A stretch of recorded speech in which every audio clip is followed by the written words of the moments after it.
Yeah. So that's how I view it. And so now, of course, I do want to sort of get into a little bit here what I think God's constraints are, right? Okay. Yeah. So one of the constraints is going to be sort of aesthetic constraints, and one of the core principles behind that is what what is called the defeat condition. When me and Tim were researching this, we first came across the defeat condition in in Ab's book, Horrendous Evils and the Goodness of God. Um, we also saw that, and then also Trent Dowdery's work on animal suffering. But the whole principle behind this let me see if I can find it. But so the whole idea behind this principle is that God is authorized to allow evil as long as the evil is defeated within the total existence of whatever evil happens to a creature, right? And I think, let me see if I can find it real quick. So this whole, okay, here it is. So Adams and John Snyder define evil as this, or defeated evil as this. An evil is defeated when it is integrated as a constructive part of a valuable composable whole that not only outweighs the evil, but could not be as valuable as it is without that evil, right? So in that instance, the evil sort of remains in the subject, right? But it is defeated, right? And it becomes a sort of a greater composable whole, right? And I think this condition actually, it's sort of, I think what it does is it sort of shows that arguments for evil make this fundamental error where they're gonna, a lot of them, I don't know if necessarily all the arguments for evil do this, but what I've seen is that like the vast majority, even Robert Bass's paper on inscrutable evils, he makes the same assumption as well, where it's like, well, God is constrained by the necessity condition, and on the necessity condition, God can only allow evils that are necessary for greater good, right? So there has to be this sort of necessary condition by which, okay, you can only bring about greater goods if that evil, if that greater good would not be possible without the evil, right? Yeah. But the problem here is this assumes, this is going to assume human moral conditions on evil, right? It sort of has to ignore this defeat condition idea, right? And so what I think the defeat condition does is it sort of nullifies the argument, right? So what it does is basically, on that sort of view, even especially when we're talking about like, best kinds of worlds and stuff like that, what I've seen a lot happen is like the best kind of worlds are going to be worlds where, the good would always sort of outweigh the evil, right? And that, the best world would be like where there's just good, right? Yeah. But what this defeat condition does is that it totally changes the game, because it's not about the balancing off, right? It's not that, oh, you only have all good and no evil, but rather there's this defeat idea where the balancing off relation is sort of nullified when we understand that the evil can be sort of part of a larger composable whole of the goodness of the world. Yeah. Right.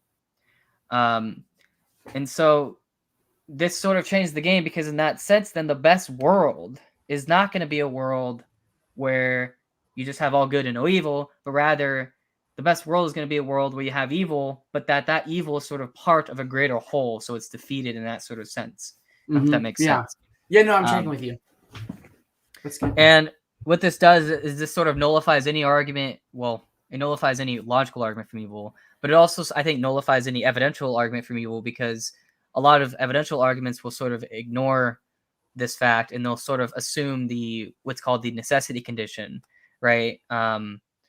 And if God is not a human moral agent, then it's going to just nullify any sort of argument, right? So to the point where the probability, like the evidential force that the problem evil has with the defeat condition is going to be zero, right? Now, of course, there is one exception to this, which is if an atheist can show that there are evils that are unredeemable or undefeatable, then I would say that is evidence against theism, right? I'll go so far as to say that is a falsification of theism, right? But the problem is there's no examples of that at all. Like every every example of evil that we come up with are defeatable in some sense, right? They're redeemable in some sense, right? Yeah. And you can look at this for any evil, like evolutionary evils, teleological evils, any sort of evils, even like the worst, even like horrendous evils, like every single one of those examples. All you have to ask is this evil redeemable? Is this evil defeatable? And if it is, it's not going to have any evidential weight against theism, right? So yeah, I hope I like makes this sense. kind of approach of where we're looking at this idea of like, well, God is unique, so we can understand like we may not have like all the reasons, given like evil, like knowing it now, but knowing like the nature of God, like all evils can and would be redeemed. It's not just like, oh, he might or he may not. Like they will be, like even like the most intense like sufferings of like human beings or animals or whatnot. Like we know like God is a unique moral agent who can also is proof of good, will redeem these things. I think that's super helpful. So yeah, that's a great point. I like that. Anything else you want to say before we go on to number 3?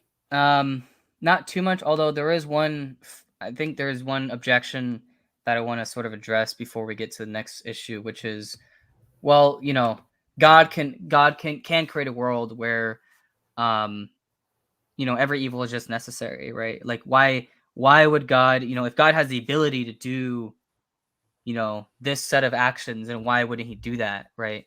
And my response to that is, well, you seem to be assuming that just because God can do it does not mean he's motivated to do it, right? Yeah. Right. So what's important here is that just because God has the ability to do something does not mean that he's not going to have some overriding motivation, right?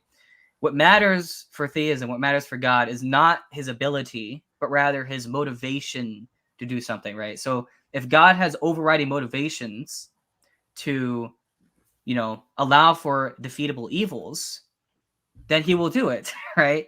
If God has override motivations to do that, if he has sort of like these meta-normative motivations, these aesthetic motivations to pursue that, then that's all that really matters, right? Just because God has the ability to do something else does not mean that he's going to, right? What matters is the motivations that God has for doing an action, right?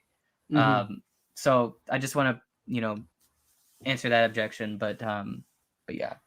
Yeah, that's great. Thank you. So then the third thing we're going to look at here is this problem of fine-tuned virtues. So let's dive into that a little bit, Kyle. Yeah, so this one was a little bit tricky because I had to reread. Well, I reread Trent Dowdery's work on this, I think like 3 times, at least that chapter. I think it was chapter. Well, I forgot which chapter exactly it was.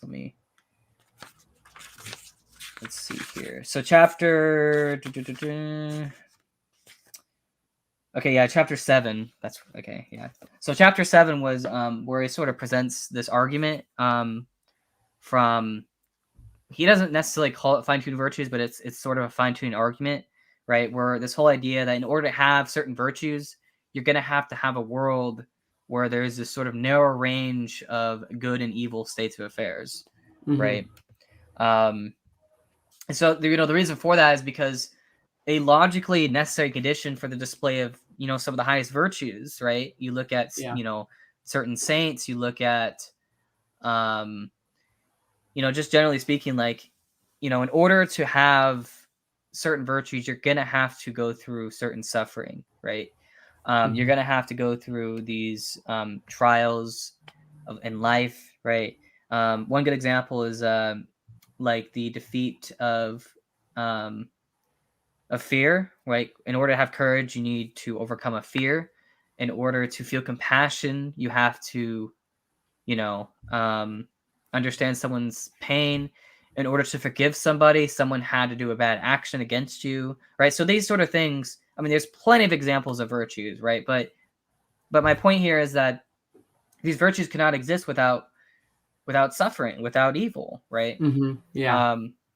And the whole point of this is that you have to have a sort of limited range of evil, right? Because on naturalism, when you compare with naturalism, there is no like constraint. There is no value sort of, and we'll go more into this in my next objection. But there's no constraint on what naturalism can allow when it comes to evil, right? You could have a world where everything's going good. You could have a world where everything's going bad, right?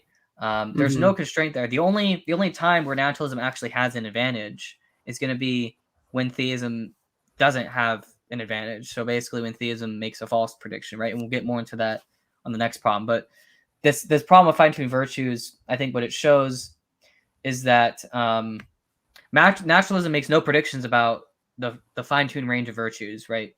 So I don't even think naturalism predicts that there are going to be virtues at all, right? Yeah. And that's a huge problem, because in order for there to be virtues, you need to have a fine-tuned range of good and evil suffering. But it doesn't seem to me like you could actually, at least on naturalism, you're not going to like expect this sort of thing to occur. Yeah.